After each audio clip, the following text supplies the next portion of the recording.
तो दोस्तों आज की वीडियो के अंदर बात करेंगे वोल्टाज का जो एसी है उसके अंदर E6 एरर की। ये E6 एरर वोल्टाज गेज के अंदर क्यों आता है, इसके क्या क्या रीजंस होते हैं और उसको क्या क्या सोल्यूशन हो सकता है।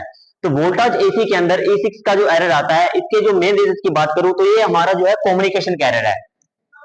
कौन सा एरर है? कम्युनिकेशन का, कि हमारा जो इंडोर है और आउटडोर है इसके बीच में जो कनेक्शन किया हुआ है हमारा वायर्स का, हमारा न्यूट्रल लाइन और कम्युनिकेशन का जो सिग्नल वायर रहती है, इनके बीच में कहीं ना कहीं इंडोर की पीसीबी और आउटडोर की पीसीबी कम्युनिकेट नहीं कर पा रही है। ठीक है, तो इसके अंदर सबसे पहला रीजन आता है कम्युनिकेशन का, कि इंडोर टू आउटडोर जो वायर हमारी अटैच्ड है उसके अंदर कहीं ना कहीं फॉल्ट है। तो सबसे पहले हमें क्या करना चाहता है, इसके अंदर वायर को चेक करना है कि जो इंडोर के अंदर लाइन पे लगा है क्या वो आउटडोर के अंदर भी लाइन के अंदर लगा है, जो न्यूट्रल यहाँ पे 2 नंबर पे लगा है क्या वो यहाँ पे भी न्यूट्रल 2 नंबर पे लगा हुआ है। और स्पेशली हमें जो थर्ड वायर होता है उसको चेक करना होता है कि जो थर्ड वायर लगी हुई है क्या वो सही लगी हुई है। अगर हमने वायर चेक कर ली कि वो वायर सही लगी हुई है फिर भी दिक्कत आ रही है, तो सेकंड नंबर पे जो आपको चेक करना होगा वो आपको ये चेक करना होगा कि क्या इसकी जो थिम्बल्स लगे हुए हैं क्या वो सही लगी हुई हैं। कभी कभी क्या होता है कि इनके ऊपर जो वायर्स लगी होती है, इनके सिंबल्स होते हैं वो लूज पॉइंट्स हो जाते हैं या उनके ऊपर जंग लग जाती है। तो हमें वो चेक करना है, उस वायर्स को हटाना है, उसमें से जंग को उतारना है और उसको फिर वापस लगा देना है।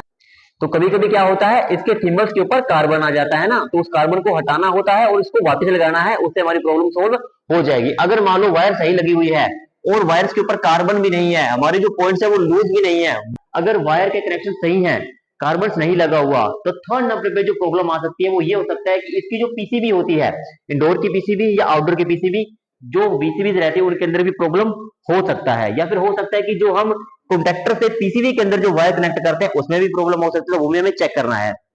तो थर्ड नंबर पे जो हमें चेक करना है वो हमें चेक करना है पीसीबी, इंडोर की पीसीबी और आउटडोर की पीसीबी। अब हम इसको कैसे चेक करेंगे कि इंडोर की पीसीबी खराब है या आउटडोर की पीसीबी खराब है, वो मैं डिटेल वीडियो किसी और दिन डेफिनेटली आपको बता दूं, आप कमेंट में बता दीजिएगा तो मैं डिटेल वीडियो पे डालूं कैसे आपको चेक करना है कि इंडोर की पीसीबी खराब है या आउटडोर की पीसीबी खराब है। तो हमें पीसीबी को इंस्पेक्शन करना है कि क्या पीसीबी सही है इसकी, आउटडोर की या इंडोर की।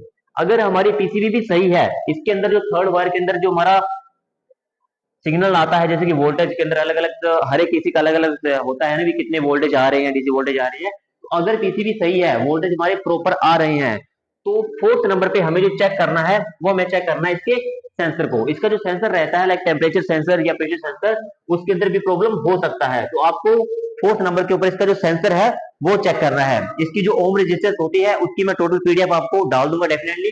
तो उसकी आपको सेंसर की वैल्यू चेक करनी है कि क्या जितना ओम वैल्यू पीडीएफ के अंदर लिखा हुआ है क्या उतनी ही टेम्परेचर के ऊपर उतनी वैल्यू इसकी आ रही है, क्या कहीं सेंसर की कोई वायर कट है यहाँ से, या हो सकता है सेंसर सही जगह पे ना लगाया गया हो जहां पे इसको होना चाहिए। तो आपको फोर्थ नंबर के ऊपर इसका जो है वो सेंसर चेक करना है।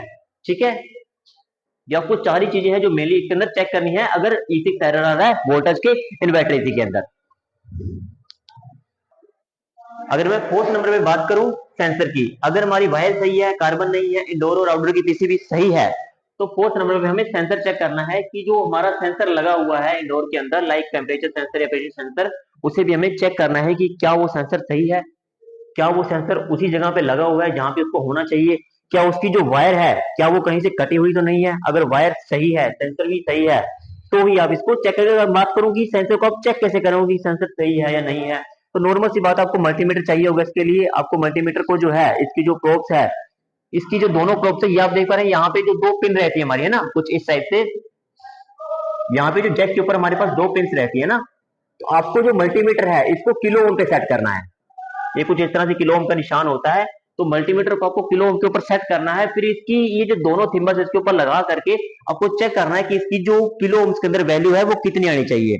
हर एक सेंसर की किलो ओम्स के ऊपर और अलग अलग टेम्परेचर पे अलग अलग वैल्यूज होती है, तो वो मैं आपको पीडीएफ के अंदर डाल देता हूँ कि कितने टेम्परेचर के ऊपर कितनी वैल्यू होनी चाहिए। एग्जाम्पल के लिए अगर मान लेते हैं कि 25 डिग्री टेम्परेचर के ऊपर अगर इसकी 10 किलो ओम वैल्यू होनी चाहिए, तो आपको चेक करना है कि रूम के अंदर कितना टेम्परेचर है। आप वो टेम्परेचर मीटर का यूज कर सकते हैं, आपके पास होगा तो टेम्परेचर मीटर से उसका रूम का टेम्परेचर जांच कर लें। उसके बाद में इसकी वैल्यू मल्टीमीटर से चेक करें कि क्या 10 किलो ओम आ रही है, प्लस माइनस 5% हो सकता है, अप डाउन हो, लाइक 9 किलो ओम आ रहा हो या 11 आ रहा हो, कोई बात नहीं।